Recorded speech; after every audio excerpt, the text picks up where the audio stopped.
शतरंज की बिसात पर जब खेल सजता है तो दोनों को बराबर चांस मिलते हैं और जीत उसी की होती है जो दिमाग को बेहतर तरीके से इस्तेमाल करता है। और नूरजहां के घर में शतरंज की बिसात बिछ चुकी है।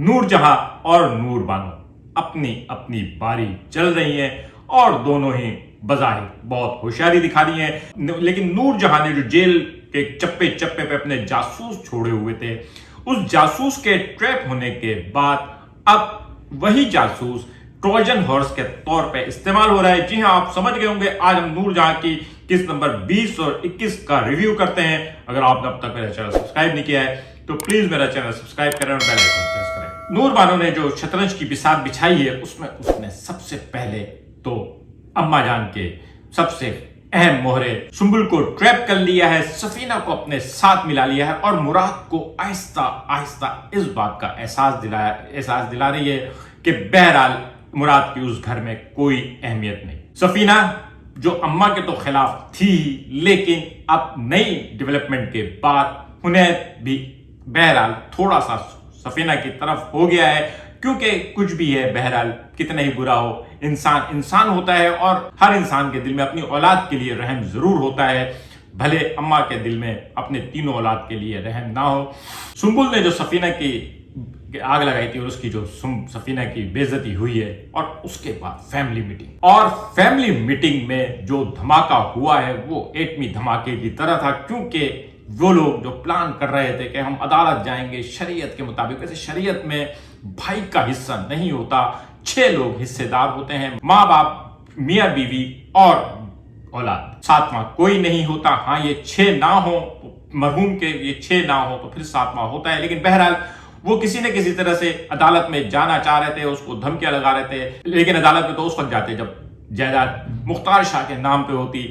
वो जायदाद तो अब नूर बानो के नाम पे है, और जब वो नूर बानो के नाम पर है तो अब उसके लिए कोई अदालती कार्रवाई हो नहीं सकती। नूर बानो ने बिल्कुल सही कहा कि मेरा बाप एक अक्लमंद आदमी था, और एक अक्लमंद आदमी दुरुस्त फैसला करता है, और वरना किसी बेवकूफ की जायदाद को चील कौवे खा जाते हैं। और ये चील कौवे कौन थे? जाहिर है नूरजहां और उसके बेटे। नूरजहां ने उसके बदले अपना ट्रम्प कार्ड खिला और नूर बानो को घर की सफाई पे लगा दिया। वैसे अगर इनको इतने बड़े महल जैसे घर में काम के लिए मुलाजमीन की जरूरत नहीं, बहुओं से काम कराना है तो चौकीदारी भी बहुओं से करा लें, वो उसके लिए क्यों गार्ड रखा है। खैर, नूर बानो को काम पे लगाना मेरे ख्याल में अम्मा के लिए एक नेगेटिव पॉइंट है। नूर बानो ने ये काम क्यों एक्सेप्ट किया? यकीनन नूर बानो के लिए इस घर को छोड़ के जाना, नूर बानो के लिए नूर महल जाना या नूर बानो के लिए अपने आबाई गांव में जाना कोई प्रॉब्लम नहीं है, या किसी भी जगह शिफ्ट हो जाना उसके लिए कोई प्रॉब्लम नहीं है, मुराद उसके साथ हो या नहीं हो।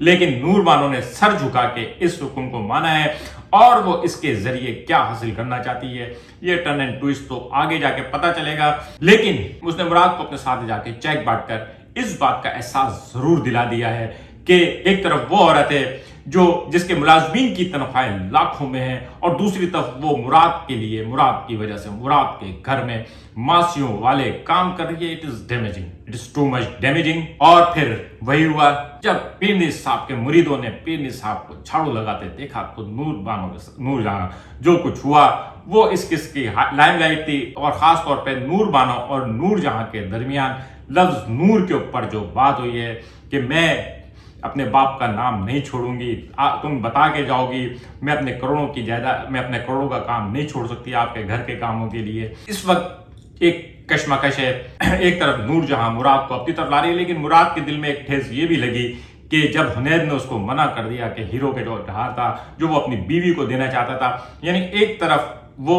इतना लाचार है अपनी फैमिली में कि वो अपनी बीवी के लिए एक हीरो का हार नहीं खरीद सकता, और दूसरी तरफ उसकी वही बीवी उसको कह रही है कि मेरी मदद करो और ये सब जमीनों का काम संभालो। बाहर से पढ़कर आई है, ये बाहर से पढ़ के आने वाले लोग जो होते हैं ना, डिवाइड एंड रूल को बहुत अच्छी तरह से इस्तेमाल करते हैं। कुबरा खान या नूर बानो इस वक्त डिवाइड एंड रूल की पॉलिसी पर चल रही है, क्योंकि इससे पहले नूरजहां का तख्त था और बाकी सब उसकी रियायत है, लेकिन अब पहली बार उसकी सल्तनत में एक दरार पड़ी है नूर बानो की शक्ल में, जो पलट के जवाब भी दे सकती है, जो उससे कहीं ज्यादा पावरफुल है। वो अगर सर झुका के काम कर रही है तो भी अपनी मर्जी से, اور اگر وہ اس گھر کو لات مارنا چاہے تو بھی اپنی مرضی سے. اور ایسی شخصیت بہت خطرناک ہوتی ہے. اور نور جہاں کو تو ابھی تک یتیم اور کمزور بہوؤں کی عادت تھی جو اس خوف سے اور اس ڈر سے کہ وہ واپس نہیں جا سکتی ہیں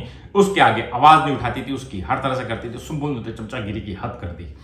ایسی چمچا گیری تو لوگ جو ہے نا سیاست دانوں کی نہیں کرتے جس طرح سے سنبل نے کی, لیکن اس کے باوجود سنبل کو ٹکا کے نور جہاں نے احساس دلایا ہے. بہرحال وہ ایک ہے ہی کیا, معمولی ملازم کی بیٹی جس کے آگے پیچھے کوئی نہیں ہے, اور اس نے اس کو عزت دی اور اس وجہ سے وہ جلتی ہیں. بہرحال کہیں نہ کہیں یہ لفظ میرے خیال میں سنبل کو پسند نہیں آئے گا, اور ہاجرہ جو ہے وہ آئین میں اماں کے لیے شاید سب سے زیادہ خطرناک ہتھیار ثابت ہو. جیسے جیسے یہ ڈرامہ آگے بڑھتا جائے گا نور بانو اور نور جہاں کے درمیان انٹینسٹی بڑھتی چلی جائے گی, اور میرے خیال میں آئندہ آنے والے ڈراموں میں کلیپنگ مومنٹس بھی آئیں گے اور بہت سی ایسے سچویشنز آئیں گی جو لوگوں کو سرپرائز کر دیں گی. زنجبیل عاصم شاہ کی تحریر اور مصدق ملک کی ڈائریکشن میں بننے والے ڈرامہ اس وقت لوگوں میں بہت پاپولر ہو رہا ہے. پرہیپس کہ یہ روایتی طور پہ ساس بہو کے ڈرامہ ہے, لیکن بہرحال کہیں نہ کہیں اس میں جو ٹکر ہے وہ بڑا زبردست ہے. اس میں ظالم اور مظلوم کا نہیں ہے, بلکہ ظالم کے سامنے جو مظلوم ہے وہ ٹھیک ٹھاک قسم کا طاقتور ہے. وہ اپنی مرضی سے مظلوم تو بنا ہوا ہے, لیکن بہرحال اس کو جھکایا نہیں جا سکتا. آگے کیا ہوگا یہ اگلی قسطوں میں دیکھیں گے. آج کا ویلاگ کیسا لگا کمنٹ کر کے بتائیے گا. ملیں گے اگلے کسی ویلاگ کے ساتھ. شکریہ.